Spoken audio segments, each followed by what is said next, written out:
Labor Day, a time for lots of folks to have cookouts, and no exception here on Daybreak. We are smoking ribs and also eating steak here. And Gary is here with Gary's BBQ from McGahkeysville. Now, Gary, tell us what you're doing. I just had a little piece of steak that Keith was trying out here. It was delicious, but now we're moving on to ribs. Through the whole gamut of the ribs. We put them on for 3 hours naked, or well with the rub on, and then 2 hours in the foil.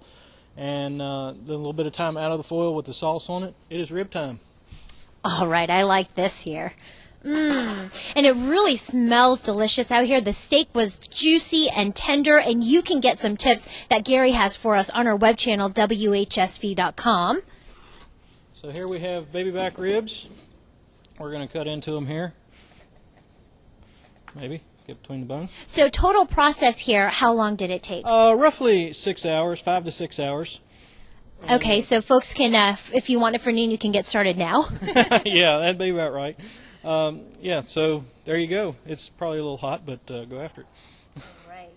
So Gary, while I'm tasting this, tell us a little bit about where people can find you online.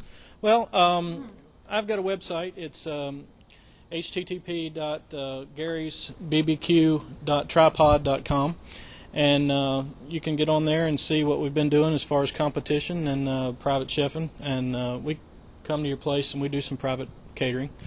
Okay, this has so much flavor. It's extremely tender, very hot, delicious. I can't really pick it up with my hands, but what is the secret to this delicious rib? It's so good. Low and slow.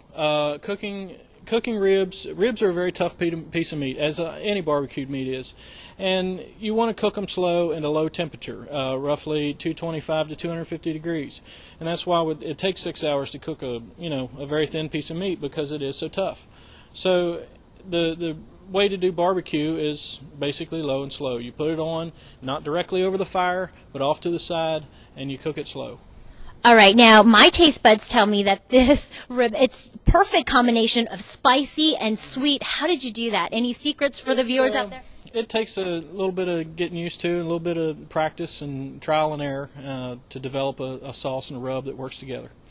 All right, now if you're going to have a cookout today, and you can get some tips from our web channel, WHSV.com, we want to know what the weather is going to be today. So for that, we hand it over to Josh Knight.